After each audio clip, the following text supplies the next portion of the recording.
muri ibi bihe bya Noheli ndetse n'umwaka mushya ni ibihe usanga turi kumwe n'inshuti n'abavandimwe, turi kwishimira ibyiza twagezeho ndetse turi no kureba ibyo tutagezeho. Hari igihe bamwe muri twebwe tuvuga ngo keretse inshuti n'abavandimwe iki kindi twakora.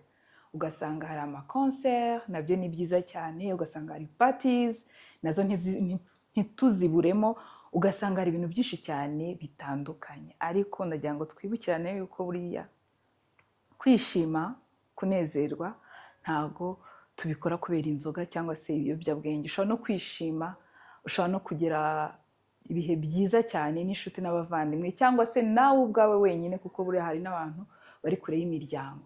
Ushobora kwibaza se wakora iki? Ushobora kuba wakora sport, ushobora kuba wavuga ngo reka nanjye ngerageze hiking. Njya numva abantu bazamuka imisozi, ariko si imisozi bayizamuka gutya, ukavuga ati hari ibisoke, reka njyeyo ndebe ko njye na bisoke dushobokana. Ushobora kuba wakwiruka, hari ahantu henshi cyane ho kwiruka. Ushobora kuba wajya gusenga, hari ibitaramo byinshi cyane byo gushima no guhimbaza biba bihari. Hari ibintu, ushobora kuba wasoma igitabo. Rubyiruko, nshuti zacu, nyamvuga ngo ni mwebwe maboko y'ejo.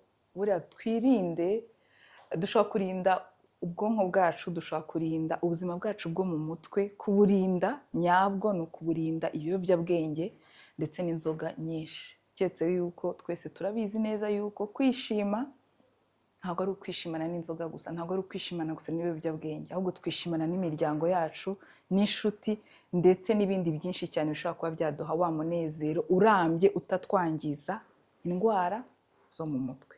Umwaka mushya muhire.